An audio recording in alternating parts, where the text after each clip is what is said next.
साक्री तालुक्यातील पिंपळनेरच्या पश्चिम पट्ट्यात गुरुवारी झालेल्या जोरदार वादळी पावसासह काही भागात किरकोळ गारपीट झाली। वादळामुळे कांदा चाळीसह 10 ते 15 घरावरील पत्रे उडाली। पावसामुळे कांदे ओले झाले, तसेच भाजीपाल्याच्या शेतीला फटका बसला। पिंपळनेरसह परिसरात दुपारी ढगाळ वातावरण झाले, त्यानंतर अचानक वादळासह जोरदार पाऊस सुरू झाला। पिंपळनेरच्या पश्चिम पट्ट्यातील वारसा, कुडाशी, शेवगे, बल्हाणे येथे जोरदार पाऊस व वादळामुळे घरासह कांदा चाळीवरचे पत्रे उडाली, त्यामुळे साठवलेल्या कांद्याचे नुकसान झाले। काही भागात गारपीट झाल्याने भाजीपाल्याच्या शेतीला फटका बसला। डांगशिरवाडे येथे 8 ते 10 घरांचे, तसेच बोपखेल येथे 6 ते 7 घरांचे, वारसा येथे 5 ते 6 घरावरचे पत्रे उडाली। घटनेनंतर पिंपळनेरचे अपर तहसीलदार दत्तात्रय शेजूड यांनी तलाठी व मंडळ अधिकाऱ्यांना नुकसानीची पाहणी करून पंचनामे करण्याचे आदेश दिले।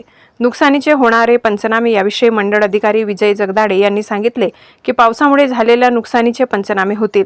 वाऱ्याचा वेग 40 किमी प्रति तास असल्याने गुरुवारी झालेल्या पावसामुळे वातावरणात गारवा निर्माण झाल्याने उकाड्यापासून हैराण झालेल्या ग्रामस्थांना दिलासा मिळालाय।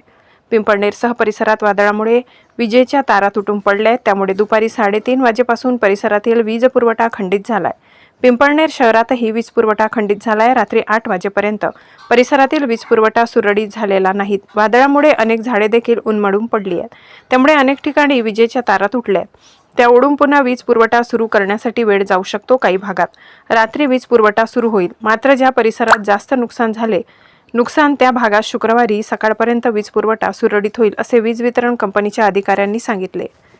साक्री प्रतिनिधी जितेंद्र गुरव।